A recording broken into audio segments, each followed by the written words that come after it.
Hi friends, ಎಲ್ರಿಗೂ ಕೂಡ ನಮಸ್ಕಾರ. ಡ್ರೋನ್ ಪ್ರತಾಪ್ ಅವರ ಒಂದು ಭವಿಷ್ಯವನ್ನ ನುಡಿದಿದ್ದಾರೆ ಸ್ವಾಮೀಜಿ. ಹೌದು, ಸ್ಪೆಷಲ್ ಗೆಸ್ಟ್ ಆಗಿ 13ನೇ ವಾರ ಇದೀಗ ಸ್ವಾಮೀಜಿ ಎಂಟ್ರಿ ಕೊಟ್ಟಿದ್ದಾರೆ.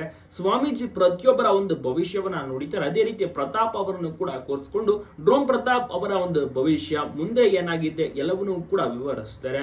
ಸೊ ಇದನ್ನ ಕೇಳಿದಂತ ಪ್ರತಾಪ್ಗೆ ಒಂದು ರೀತಿಯಲ್ಲಿ ಬೇಸರ ಆಗಿದೆ.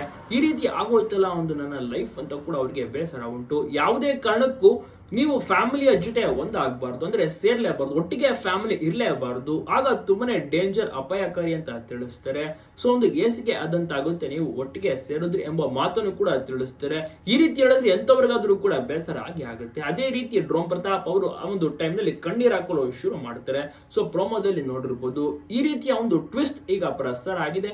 ಯಾತಕ್ಕಾಗಿ ಈಗ ಸ್ವಾಮೀಜಿನ ಕರೆಸಿದ್ದಾರೆ ಅಂದ್ರೆ ಅವರನ್ನ ಕುಗ್ಗಿಸೋಕೆ. ಇನ್ನೇನು ಫಿನಾಲೆ ಹತ್ತಿರಕ್ಕೆ ಬರ್ತೀವಿ. ಈ ಒಂದು ಟೈಮ್ ನಲ್ಲಿ ಈ ರೀತಿಯ ಸ್ವಾಮೀಜಿ ಕರೆಸಿ ಭವಿಷ್ಯವನ್ನ ಹೇಳಿಸಿದ್ರೆ ಅವರೊಂದು ರೀತಿಯಲ್ಲಿ ಡಿಪ್ರೆಷನ್ ಗೆ ಹೋಗ್ತಾರೆ, ಬೇಸರ ಆಗ್ತಾರೆ ಅನ್ನುವಂತಹ ಕಾರಣಕ್ಕೆ ಈ ರೀತಿಯ ಒಂದು ಟ್ವಿಸ್ಟ್ ಅನ್ನ ಇಟ್ಟಿರೋದು ಬಿಗ್ ಬಾಸ್. ಇದ್ರ ಬಗ್ಗೆ ನೀವೇನಂತೀರಾ? ನೀವು ಡ್ರೋನ್ ಪ್ರತಾಪ್ ಗೆ ಸಪೋರ್ಟ್ ಮಾಡ್ತೀರಾ? ನಿಮ್ಮ ಒಂದು ಅನಿಸಿಕೆ ಅಭಿಪ್ರಾಯವನ್ನ ತಪ್ಪದೆ ಕಮೆಂಟ್ ಮಾಡಿ ಎಲ್ಲ ಕಡೆ ಶೇರ್ ಮಾಡೋದನ್ನ ಮಾತ್ರ ಮರಿಬೇಡಿ. ಪ್ರತಾಪ್ ವಿನ್ನರ್ ಆಗ್ತಾರೆ ಅಂತ ಒಂದು ಎಲ್ಲರ ಅಭಿಪ್ರಾಯ ಮತ್ತು ಎಲ್ಲರಿಗೂ ಕೂಡ ಒಂದು ರೀತಿಯಲ್ಲಿ ಕಾನ್ಫಿಡೆನ್ಸ್ ಇದೆ. ಆದ್ರೆ ಈ ಒಂದು ಟೈಮ್ ನಿಂದ ಪ್ರತಾಪ್ ಅವ್ರು ಯಾವ ರೀತಿ ಒಂದು ಡಿಸಿಷನ್ ತಗೋತಾರೆ ಅಂತ ನೋಡ್ಬೇಕು. ಒಟ್ಟಿನಲ್ಲಿ ಯಾವುದೇ ಕಾರಣಕ್ಕೂ ಫ್ಯಾಮಿಲಿ ಜೊತೆ ಸೇರಬಾರ್ದು ಅಂತ ಈಗ ಭವಿಷ್ಯವನ್ನ ನುಡಿದಿದ್ದಾರೆ ಸ್ವಾಮೀಜಿ. ನೋಡೋಣ ಏನಾಗ್ಬೋದು ಅಂತ.